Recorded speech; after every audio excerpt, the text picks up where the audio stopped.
Welcome back guys, स्वागत है आप सभी का आपके अपने YouTube channel Geeta's corner HTET commerce में।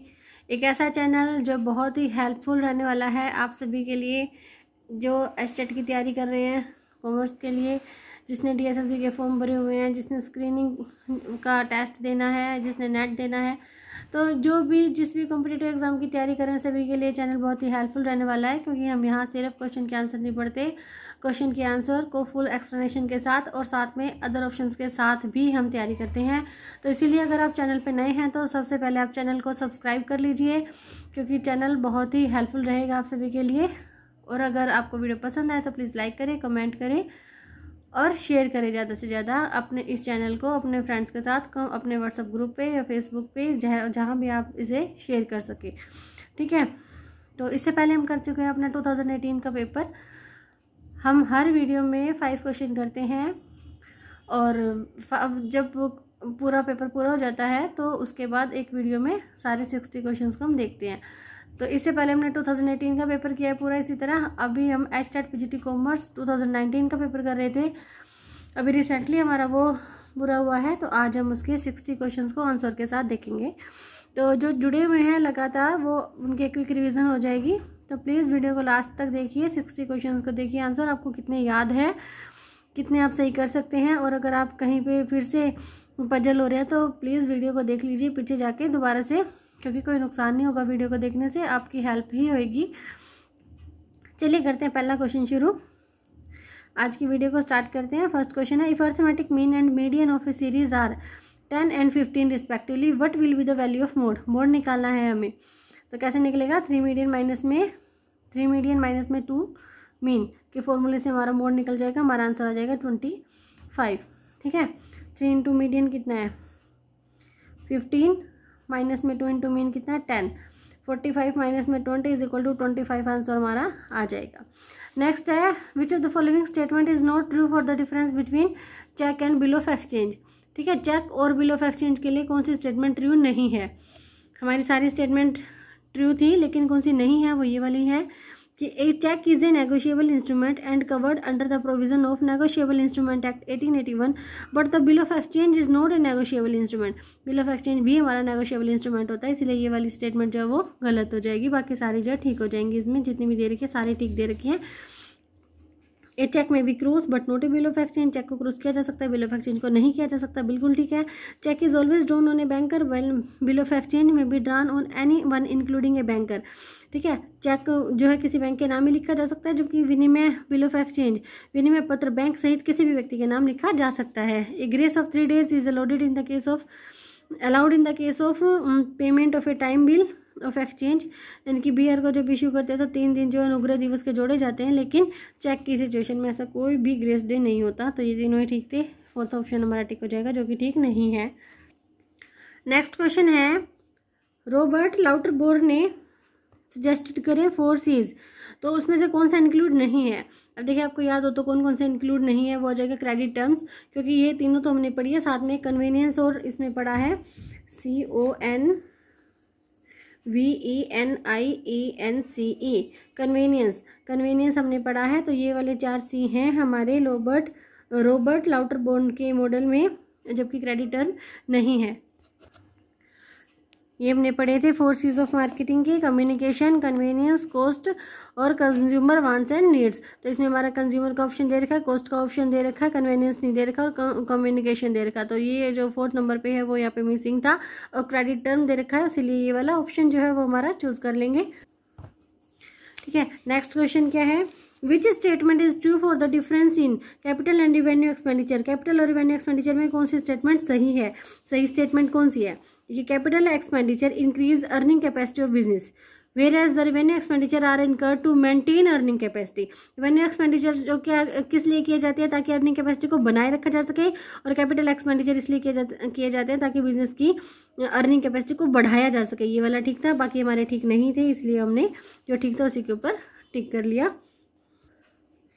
नेक्स्ट है, contract of insurance is a contract of uberrimae fidei, what is the meaning of uberrimae fidei. ये फुली एक्सप्लेनेशन के साथ हमने वीडियो में किया है। इसमें आंसर था अटमोस्ट गुड फेथ। जब एक बार ये पढ़ लेते हैं ना कि भाई उबर में इफ डे का क्या क्या कुछ था, तो वहाँ पे और किसी ऑप्शन पे जाने की जरूरत ही नहीं है। अटमोस्ट गुड फेथ ही हमारा आंसर है। नेक्स्ट है, a bill of ₹2000 for old office furniture sold to mister Rajesh was entered in the sales book. क्या है, ओल्ड फर्नीचर बेचा मिस्टर राजेश को, लेकिन लिख कर दिया सेल्स बुक में, तो the book value of furniture sold 2500 और ये 2500 रुपये का बेचा है। What will be the rectified journal entry? Journal entry क्या होगी? जनरल एंट्री जाएगी ये सेल अकाउंट डेबिट। क्यों जाएगी? क्योंकि देखो इन्होंने सेल में लिख दिया, और जो कि सेल में लिखना ही नहीं चाहिए था, सेल अकाउंट को क्रेडिट कर दिया, जो कि नहीं करना चाहिए था। तो अकाउंट में जब भी कोई एंट्री ठीक करते तो क्या कर क्रेडिट इन्होंने गलती से कर दिया, तो हम उसको डेबिट करके ठीक कर देंगे। अब 2000 की चीज़ 2000 में बिका था और लिख दिया 2500 में, 500 रुपये का ये वाला लॉस हमारा 2500 में बिका है। बुक वैल्यू 2500 की थी सॉरी, और 2000 में बिका, तो 500 रुपये का नुकसान हो रहा है। लॉस को हमेशा डेबिट किया जाता है, टू फर्नीचर को क्रेडिट कर देंगे हम 2500 रुपये से। ठीक है, तो हमारी एंट्री क्या हो जाएगी? Sale account debit, loss on issue of furniture, loss on sale of furniture account debit, to furniture account 2500 रुपये। नेक्स्ट है कि who developed a model for predicting bankruptcy by using financial ratio. ठीक है, वित्तीय अनुपातों का प्रयोग करते हुए भविष्य में दिवालेपन का पता लगाने हेतु मॉडल का विकास किसने किया था? ये किया था एडवर्ड ऑल्टमैन ने। एडवर्ड ऑल्टमैन ने किया था। पूरा एक्सप्लेन करके हमने अपनी वीडियो में पढ़ा है। तो गाइज, अगर आपको ये क्वेश्चन पूरा एक्सप्लेनेशन से पढ़ना है तो प्लीज़ हमारी आप चैनल पे जाइए, चैनल पे विजिट करिए। चैनल पे आ ही गए तो पीछे वाली वीडियो पे चले जाइए और वहाँ से देखिए। और हाँ गाइज, मैं एक और चैनल है special commerce classes with Geeta ma'am, जहाँ पे +2 कॉमर्स के बच्चों के लिए चैनल खोला गया है। बोर्ड के क्वेश्चन करवाए जाते हैं और इम्पोर्टेंट टॉपिक करवाए जाते हैं। तो अगर आपके कोई रिलेटिव है, कोई छोटा भाई बहन जो +2 में पढ़ता है और फिर से जो 12th के कॉमर्स के एग्ज़ाम देने वाला है, तो वहाँ पे उस चैनल पे विजिट करने के लिए आप बोल सकते हैं। चैनल का नाम है special commerce classes with Geeta ma'am. करते हैं अगला question. From the following which is not a major consumer promotion tool. कौन सा नहीं है प्रमोशन टूल? ये मारा जाएगा ट्रेड शोज एंड कन्वेंशन। क्यों नहीं है?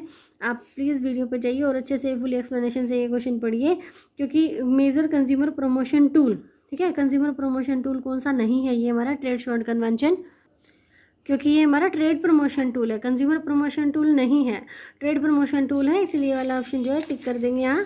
नेक्स्ट है trading on equity is related to. Trading on equity क्या होता है? ट्रेडिंग ऑन इक्विटी, जिसने पीछे वाली वीडियो देखी है फटाफट से समझ लेगा क्या आंसर हो सकता है इसका। More borrowing fund and less share capital. की एक ऐसी कंपनी जिसकी बोरोड फंड ज़्यादा है लेकिन शेयर कैपिटल कम है, वो ट्रेडिंग ऑन इक्विटी से संबंधित होती है। लेकिन एक कंपनी कब ट्रेडिंग ऑन इक्विटी का फ़ायदा उठा सकती है? जब उसकी रिटर्न ऑन इन्वेस्टमेंट जो है वो उसके बोरोड फंड की जो रेट ऑफ इंटरेस्ट है उससे ज़्यादा हो। ठीक है, यानी कि अगर कंपनी की रेट ऑफ इंटरेस्ट 12% और कंपनी ने ये जो मोर बोरोड फंड जो उधार लिए गए कोष है वो अगर उठाया 10% से, तो ही कंपनी जो है इसका फ़ायदा उठा सकती है ट्रेडिंग ऑन इक्विटी का, अदरवाइज वो नहीं उठा सकती। लेकिन ट्रेडिंग ऑन इक्विटी किससे रिलेट करती है? More borrowing fund and less share capital से, अधिक उधार लिए गए कोष और कम शेयर कैपिटल से, कम अंश पूंजी से। नेक्स्ट क्वेश्चन है कि from the following which is not A limitation of ratio analysis. कौन सी वित्तीय अनुपात विश्लेषण की सीमा नहीं है, यानी कि कौन सी लिमिटेशन नहीं है रेशियो एनालिसिस की? विंडो ड्रेसिंग इसकी जो लिमिटेशन होती है, inherent limitation of accounting record इसकी जो लिमिटेशन है वो होती है, effect of price level changes होती है, aid in planning and forecasting, नियोजन और पूर्वानुमान में सहायक है। तो ये कोई लिमिटेशन थोड़ी ना इसकी, ठीक है, ये तो इसकी एडवांटेजेस है, तो इस पर हम टिक कर देंगे। अगला Yates correction is related to. Yates correction किससे रिलेट करते हैं? chi-square टेस्ट से। हमने अपनी वीडियो में जब हमारे इस क्वेश्चन का बारी आई थी 101 से 105 तक, तब हमने chi-square टेस्ट जो है फुल एक्सप्लेनेशन से पढ़ा था। तो प्लीज़ आप दोबारा जाके वीडियो पे दोबारा उस वाली वीडियो में जाके chi-square टेस्ट को अच्छे से पढ़ सकते हैं। नेक्स्ट है पाथ गोल थ्योरी किसने दी थी लीडरशिप की? पाथ गोल थ्योरी रॉबर्ट हॉस ने दी थी। रॉबर्ट हॉस ने दी थी path goal theory. From the following which managerial role is not a part of managerial role given by Henry Mintzberg? Henry Mintzberg ने कौन सा मैनेजरियल रोल ऐसा था जो उसने नहीं बताया था? ये था प्लानर का। Spokes figure head negotiator. अगर आपको याद हो तो हमने कौन कौन से मैनेजरियल रोल करे थे? हमने करे थे इंटरपर्सनल रोल, इंफॉर्मेशनल रोल और डिसीजन मेकिंग रोल। इंटरपर्सनल में भी 3 पढ़े थे, उसमें से फिगर हेड हमारा था। ठीक है, और उसके बाद हमने पढ़े थे इन्फॉर्मेशनल रोल, इन्फॉर्मेशनल में स्पोक्समैन का था, और थर्ड पढ़े थे decision making role, decision making role में हमारा नेगोशिएटर का था। तो हमारे पास कौन सा नहीं है, प्लानर का, प्लानर का रोल हमने पढ़ा ही नहीं हेनरी मिंजबर्ग में, तो ये प्लानर पे हम टिक कर देंगे। नेक्स्ट है from the following which aggregate is called national income. देखो नेशनल इनकम किसको कहते हैं, नेट, नेट वाली इनकम आती है। तो ग्रोस, ग्रोस ये तो ऐसे ही कैंसिल हो गए, बच गए 2 नेट, और नेट में भी एक डोमेस्टिक था, तो डोमेस्टिक वाला ऑप्शन भी कैंसिल हो गया। तो हमारा आंसर क्या हो जाएगा, net national product at factor cost.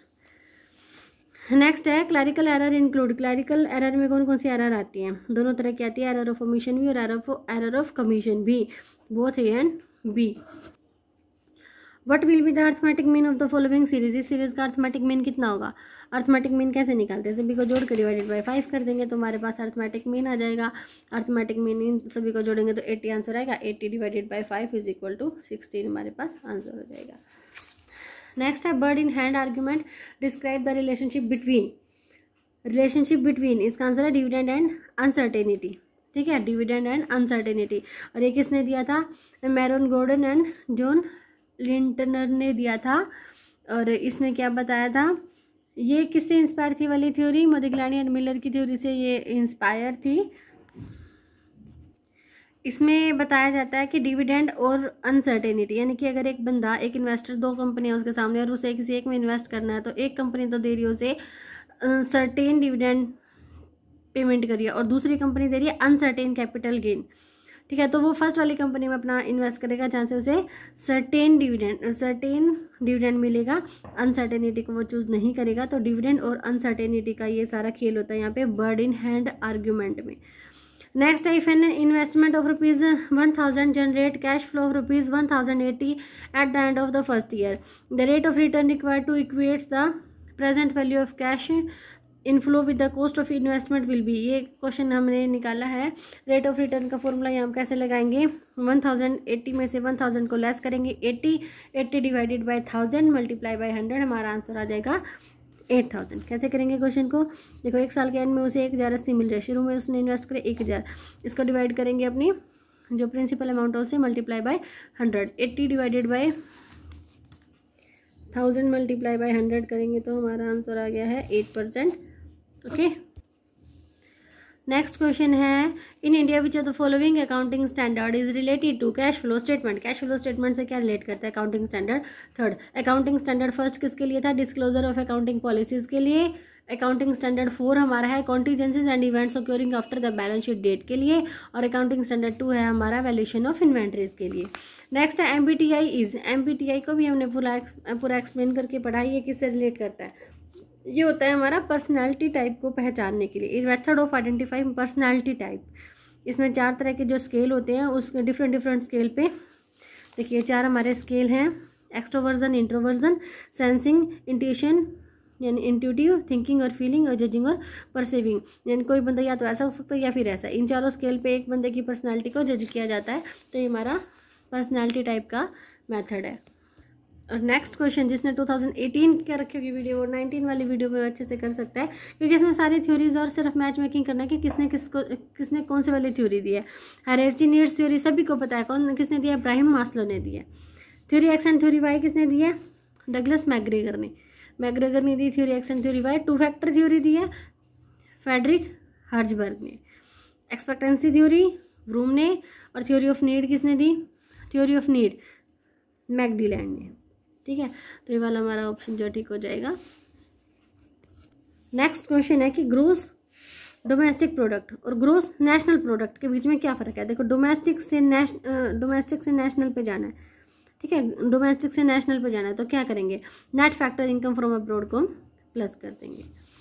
Next है when the consent to an agreement is obtained by coercion, यानी कि उत्पीड़न के द्वारा किसी बंदे को डरा धमका कर अगर सहमति ली गई है तो जो एग्रीमेंट है वो वर्डेबल हो जाता है किसके पॉइंट ऑफ व्यू से, जिससे ली गई है ना उसके पॉइंट ऑफ व्यू से। A party whose consent was obtained, जिस पक्षकार को डराया धमकाया गया उसके सापेक्ष वो वाला ठहराव जो व्यर्थ हो जाता है। Due point analysis is not related with, किससे रिलेट नहीं करता है। ड्यू पॉइंट एनालिसिस भी पूरा एक्सप्लेन से करा था पीछे, किससे नहीं करता है, ये करता है डिविडेंड यील्ड रेशियो से नहीं करता है। देखो रिटर्न की बात उसके अंदर करी गई थी, नेट प्रॉफिट की बात करी गई थी, एसेट टर्नओवर रेशियो की बात करी गई थी, लेकिन डिविडेंड यील्ड रेशियो की बात नहीं की गई थी। ठीक है। रिटर्न ऑन कैपिटल एम्प्लॉयड आया था, नेट प्रॉफिट मार्जिन आया, एसेट टर्नओवर रेशियो आया, 4th नंबर पे आया था हमारा फाइनेंशियल लीवरेज। फाइनेंशियल लीवरेज की बात उसमें की गई है, ना कि डिविडेंड यील्ड रेशियो की। नेक्स्ट क्वेश्चन बहुत ही आसान क्वेश्चन है, बहुत इंपॉर्टेंट भी। The book principle of scientific management written by dash. किसने साइंटिफिक मैनेजमेंट का नाम आते ही दिमाग में FW टेलर आ जाना चाहिए, लेकिन यहाँ पे भी 2 ऑप्शन दे रखे हैं कि 1911 में दी कि 1917 में दी। तो रिटर्न में दी उन्होंने दी है ये 1911 में। उनकी एक बुक पब्लिश हुई थी 1903 में और एक हुई थी 1911 में। ठीक है, तो ये वाला ऑप्शन हमारा ठीक हो जाएगा। As per the Indian contract act 1872 a promise. Promise क्या होता है? प्रोमिस क्या होता है हमारा? An accepted offer. एक्सेप्टेड होता है हमारा प्रॉफिट नहीं प्रोमिस। दर्शनी हुंडी सिमिलर टू। दर्शनी हुंडी किसके बराबर होती है? डिमांड बिल के बराबर होते हैं दर्शनी हुंडी। ठीक है, वाउचर की नहीं होती, लाजर की नहीं होती, इंश्योरेंस, डिमांड बिल के जैसे, यानी कि जब डिमांड हो तो देनी पड़ेगी, पेमेंट करनी पड़ेगी। नेक्स्ट क्वेश्चन था कि when MV is equal to maturity value of डेप्ट, NP is equal to net proceed, N is equal to number of year to maturity and R is equal to annual interest, then the cost of debt capital KD will be कितनी हो जाएगी हमारी cost of capital? cost of debt capital का ये हमारा formula लग जाएगा यहाँ पे, KD is equal to R plus MV minus NP divided by N, MV plus में NP divided by N divided by 2 multiply by 100। ऊपर माइनस करना, नीचे प्लस करना है और मल्टीप्लाई बाय 100। ठीक है, R क्या है? R ऊपर क्वेश्चन में दे रखी है एनुअल इंटरेस्ट की रेट। एनुअल इंटरेस्ट हमारा दे रखा है, प्लस में MV क्या है? मैच्योरिटी वैल्यू ऑफ डेप्ट, net proceed divided by N क्या है? Number of years to maturity, MV plus NP divided by 2 multiply by 100। Next है doctrine of ultra vires is related to. Doctrine of ultra vires किससे relate करता है? Companies act 2013 से relate करता है। Doctrine means क्या होता है? थ्योरी, अल्ट्रा मतलब बियॉन्ड और वायरस मतलब पावर। डॉक्ट्रिन मतलब कि theory, ultra means beyond, virus के मतलब कि पावर्स। अगर कंपनी अपनी पावर से बाहर जाके काम करे तो ये कौन से में आ जाएगा? कंपनीज एक्ट 2013 में आ जाएगा। और थ्योरी बियॉन्ड पावर इसका मतलब होता है। The excess of total capitalisation over the real value of long term asset is known as. इसे क्या कहा जाएगा? इसे कहा जाएगा वाटर्ड कैपिटल। ठीक है, watered capital. Excess of total capitalisation, जो हमारा टोटल कैपिटलाइजेशन है वो किससे ज़्यादा हो? Real value of long term asset से, तो हो जाएगा watered capital. Which branch of marketing is said to be find ways to alter the pattern of demand through flexible pricing, promotion and other incentive? हो जाएगा synchro marketing. Synchro marketing में ही ये देखा जाता है कि जब भी डिमांड हमारी इरेगुलर हो जाती है ना, तो प्रोडक्ट को कैसे बेचें, वहाँ पे कंपनी जो है नए नए तरीके अपनाती है, फ्लेक्सिबल अपने प्राइस को कम ज़्यादा कर देती है, अपने प्रोडक्ट या सर्विसेज को प्रमोट करने के लिए प्रमोशन की नीति अपनाती है, इंसेंटिव को अपनाती हैं। हमने जैसे इसका एग्जांपल पढ़ा था कि अगर गर्मियों के दिनों में जैसे पहाड़ी इलाके हैं वहाँ पे होटल के जो रूम है उनका रेंट भी बढ़ जाता है और वहाँ की फैसिलिटी के जो रेट है ना वो भी हाई हो जाता है, तो सिंक्रो मार्केटिंग हो जाती है वो। From the following is not a function of central bank. Central bank का कौन सा फंक्शन नहीं है? क्रेडिट का क्रिएशन करना। तो ये सारे इसके फंक्शन है सेंट्रल बैंक के, लेकिन क्रेडिट क्रिएशन करना सेंट्रल बैंक का फंक्शन नहीं है। नेक्स्ट है which of the following probability distribution use to describe the behaviour of rare event. Rare event के लिए हम यूज़ करते हैं पॉइजनस डिस्ट्रीब्यूशन। इसके बहुत सारे एग्जांपल करे थे कि हम कैसे पहचान सकते हैं ये पॉइजनस के डिस्ट्रीब्यूशन को। जैसे एक बूंद स्वच्छ पानी में कीटाणुओं की संख्या अगर हमें देखनी है तो हम ये वाला डिस्ट्रीब्यूशन अप्लाई करेंगे। एक दिन में सड़क दुर्घटना में मरने वाले व्यक्तियों की संख्या अगर हमें देखनी है तो भी हम इसी को से देखेंगे। किसी नगर में प्रतिदिन होने वाली आत्महत्याओं की संख्या, आत्महत्याएं थोड़ी है कि होनी ही होनी है, रोज कितनी होंगी क्या, किसी दिन कम भी हो सकती है, ज़्यादा भी हो सकती है। और किसी बड़ी फैक्ट्री में निर्मित वस्तुओं में डिफेक्टिव गुड्स की संख्या, ये सारे क्या रेयर इवेंट होते हैं। तो ये हम पॉइजनस डिस्ट्रीब्यूशन से पता चलता है। नेक्स्ट है व्हाट आर थर्बलिक्स। थर्बलिक्स किसने? गिलब्रिथ का क्लासिफिकेशन है ये। 17 बेसिक हैंड मोशंस इसके अंतर्गत दिखाए गए हैं। अलग अलग हैंड मोशन होते हैं जिसके थ्रू जो है वो पता लगता है। जैसे फैक्ट्री में काम करने वाले जो हमारे श्रमिक लोग होते हैं उनके लिए ये जो है ये दिखाए जाते हैं। जैसे अगर ये ऐसे करके यूँ है तो मतलब कि यहाँ पे ट्रांसपोर्ट लोडेड है, और अगर खाली ये दिखा रखा है तो मतलब कि ट्रांसपोर्ट एम्प्टी है। इस तरह करके 17 बेसिक हैंड मोशंस दिखाए गए हैं गिलब्रिथ की क्लासिफिकेशन में, और इनको क्या बोलते हैं? थर्बलिक्स। नेक्स्ट है price 9 price quality strategy. Which strategy is use for high price and low quality, high तो प्राइस हो और क्वालिटी ही लो, ये कौन सा आ गया था हमारा, rip off strategy, rip off strategy. Super value strategy में क्या था हमारा प्राइस तो लो होता है लेकिन हमारी जो क्वालिटी है वो हाई होती है, ठीक है, प्राइस लो और क्वालिटी हाई, प्राइस लो, प्राइस और क्वालिटी हाई। और ओवर चार्जिंग में क्या होता है, ओवर चार्जिंग में मीडियम तो होती है क्वालिटी और हाई होता है अपना, मीडियम तो अपनी क्वालिटी और हाई है प्राइस। और फॉल्स इकोनॉमी में आ जाएगा हमारा प्राइस भी मीडियम और क्वालिटी लो, प्राइस मीडियम है और क्वालिटी लो, ठीक है। रिप ऑफ में क्या होता है, हमारी क्वालिटी तो लो होती है और हमारा प्राइस जो है वो हाई होता है। देखिए ये हमारा, हाँ ये हमने करा था 9 सेल का, high medium low, price high medium low और क्वालिटी हाई मीडियम लो, दोनों चीज़ हाई है तो प्रीमियम, क्वालिटी मीडियम है और प्राइस भी मीडियम है तो एवरेज, और क्वालिटी लो है और प्राइस भी लो है तो इकोनॉमी। हमसे पूछा गया रिप ऑफ, यानी कि प्राइस अगर हाई हो और क्वालिटी लो हो तो क्या हो जाएगा, ये रिप ऑफ हो जाएगा, ठीक है। और अदर ऑप्शन में दे रखा है सुपर वैल्यू, फॉल्स इकोनॉमी और ओवर चार्जिंग, ये तीनों अलग कंडीशंस हैं, हमारा ऑप्शन चला जाएगा रिप ऑफ। नेक्स्ट है using technical jargons in communication is categorised in, यानी कि तकनीकी शब्दावली का प्रयोग करना है कौन सी रुकावट है, ये होती है हमारी सेमेंटिक बैरियर्स, सेमेंटिक बैरियर्स होती है, फिजिकल नहीं होती, अपवर्ड नहीं होती, मूवमेंट नहीं होती, सेमेंटिक बैरियर्स होती है।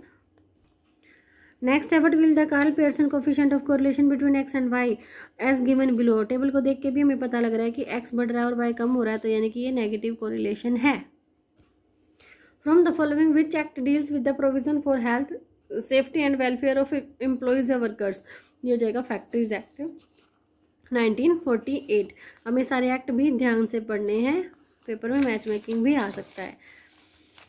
नेक्स्ट रेशियो का इसका क्वेश्चन है, new profit and losses ratio निकालना बहुत ही आसान है कि नवीन, सुरेश और तरुण 3 पार्टनर है, sharing profit and losses in the ratio 5:3 Suresh retire and his share was acquired by Naveen and Tarun in the ratio of 2:1, यानी कि 3/10 की हम 2/3 और 1/3 में हम डिस्ट्रीब्यूट कर देंगे, और जो 2/3 जो करके जो आया उसको नवीन के में जोड़ देंगे और 1/3 करके जो आया उसको तरुण के में जोड़ देंगे। इस तरह हमारा न्यू प्रॉफिट शेयरिंग रेशियो निकल जाएगा, इसका आंसर आ जाएगा 7:3।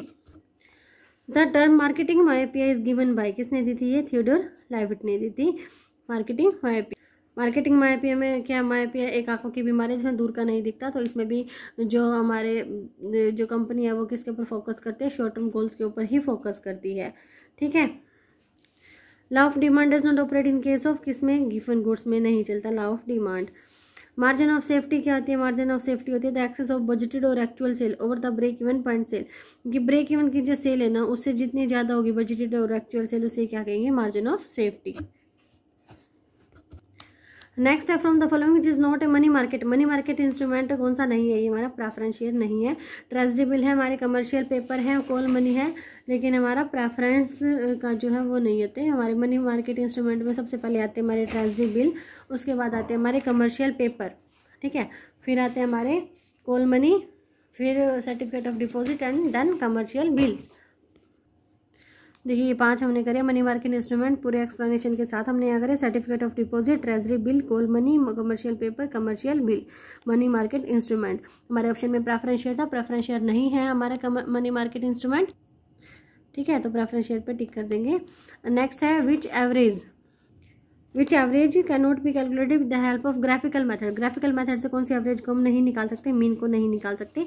नेक्स्ट है firm is maintaining a provision for bad debts at 5% of debtor, provision है हमारे 2.5% के, और एंड में अगर डेटर हमारे इतने हैं तो प्रोविजन कितना बनेगा, ये हमारे कैलकुलेट करके आ जाएगा 475 कैसे आएगा, पहले 20,000 के जो डेटर है ना उसमें से हम जो 5% का प्रोविजन है वो लेस करेंगे, यानी कि 1,000 का provision for doubt and bad and doubtful debts का 19,000, फिर 19,000 के ऊपर जब 2.5% किया जाएगा तो ये हमारा आ जाएगा, यही पूछा गया है 475।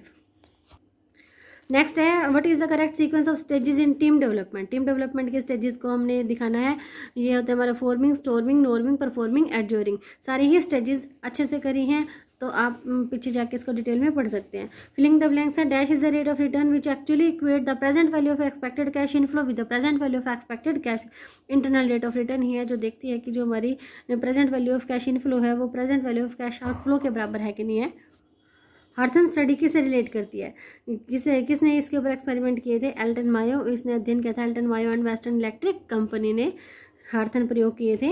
इसमें काम करने वाले जो कारीगर थे ना उनके ऊपर अध्ययन किए गए थे और बताया गया था कि मानव एक सामाजिक प्राणी है तो उसे मशीन नहीं समझना चाहिए, उसे भी आराम करने देना चाहिए। उन्होंने बहुत सारे एक्सपेरिमेंट करे, अध्ययन किए और उसके बाद अपने सुझाव दिए थे।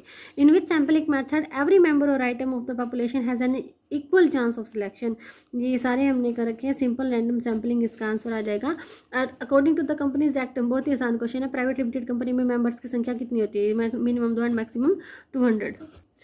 नेक्स्ट है बार्स को क्या कहा जाता है, बार्स को कहा जाता है बिहेवियरल एक्सपेक्टेशन स्केल। और किसके लिए होता है, ये परफॉर्मेंस के लिए होता है, तो परफॉर्मेंस पे टिक नहीं करना, एक्सपेक्टेशन स्केल पे हमने टिक करना है। Job description, job specification are the 2 different elements of, ये किसके एलिमेंट्स होते हैं हमारे जॉब एनालिसिस के। In the year 2005 which expert committee recommended the formation of 1 person company, J Irani expert committee. Next है एम्प्लॉय असिस्टेंट प्रोग्राम आर, कौन से होते हैं ये employee programmes offered by organisations to help their employees to overcome personal and health related problems. क्या होता है, संस्था द्वारा अपने कर्मचारियों की व्यक्तिगत और स्वास्थ्य संबंधी समस्याओं को दूर करने के लिए एक प्रस्तावित कार्यक्रम है। क्या है, फुल फॉर्म क्या है, EAP की एम्प्लॉयज असिस्टेंट प्रोग्राम्स। नेक्स्ट है which activity is not included in the primary activity of the generic value chain. इसकी प्राइमरी एक्टिविटी में कौन सी नहीं आती, इसमें नहीं आती हमारा प्राइस नहीं आता। हमने प्राइमरी एक्टिविटी स्पोर्टिव एक्टिविटी सारी पढ़ रखी हैं। आप दोबारा से पीछे जाके अपनी जो थोड़ा बहुत भूलते जा रहे हैं उसको दोबारा से रिफ्रेश कर सकते हैं। नेक्स्ट है upward movement along with same supply curve indicates. अब ये तो लास्ट वीडियो की ही बात आ गई, तो ये तो बिल्कुल फ्रेश ही होगा जो जुड़े हुए हैं लगातार एक्सपेंशन ऑफ सप्लाई, क्योंकि यहाँ पे कहा गया है same supply curve. Same supply curve या तो कॉन्ट्रैक्शन में तो एक्सपेंशन में, अगर अपवर्ड मूवमेंट है तो एक्सपेंशन हो गया और अगर डाउनवर्ड मूवमेंट होता तो कॉन्ट्रैक्शन हो जाता, क्योंकि इंक्रीज और डिक्रीज दोनों में ही जो सप्लाई कर्व है वो नीचे और ऊपर हो जाते हैं। ये भी चारों ने करे थे topic. According to the companies act 2013 which clause is not the part of, बहुत ही आसान है, नोवेशन क्लॉज।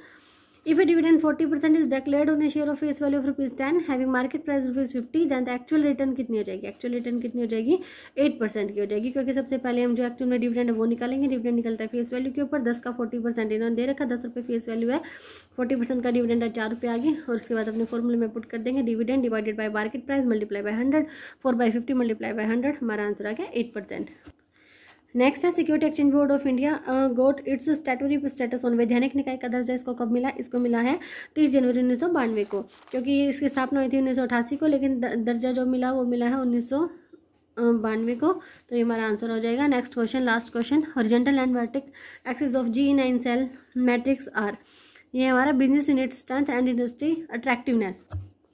तो गाइज ये था हमारा बिजनेस यूनिट स्ट्रेंथ और इंडस्ट्री की अट्रैक्टिवनेस, दिख नहीं रहा है, इंडस्ट्री की अट्रैक्टिवनेस को लेकर बनाया गया एक डायग्राम, जिसमें 3 फील्ड दिखाए गए हैं, 3 ग्रो के, 3 होल्ड के और 3 हार्वेस्ट के। 3 फील्ड मतलब ये ग्रीन पोर्शन, ये येलो और ये रेड, इसको क्या बोलते हैं, ट्रैफिक लाइट का सिग्नल भी इसको बोला जाता है। तो गाइज ये थे हमारे 2019 के पेपर के 60 क्वेश्चन। अब हम स्टार्ट करने वाले हैं 2017 का पेपर, लेकिन आप सभी से गुजारिश है, रिक्वेस्ट है कि प्लीज़ चैनल को शेयर कीजिए ताकि थोड़े सब्सक्राइबर बढ़ें। सब्सक्राइबर बढ़ेंगे तो मेहनत करने में और भी मज़ा आएगा, मेहनत अभी कर ही रहे हैं और भी अच्छे सा मज़ा आएंगे। और अगर आपको नोट चाहिए तो आप प्लीज़ कमेंट बॉक्स में बताइए किसी को नोट चाहिए तो, क्योंकि ये जो क्वेश्चन करवाए गए सभी के नोट्स मेरे पास अवेलेबल हैं। कोई वीडियोस देख के अपनी तैयारी करना चाहते तो वीडियो से आप कर सकते हैं, अदरवाइज़ आपको नोट चाहिए तो आप कमेंट बॉक्स में मुझे बता सकते हैं। प्लीज़ वीडियो को लाइक करें, शेयर करें ज़्यादा से ज़्यादा और सब्सक्राइब भी करें, चैनल पे आई गए हैं तो। नेक्स्ट वीडियो तक बाय बाय।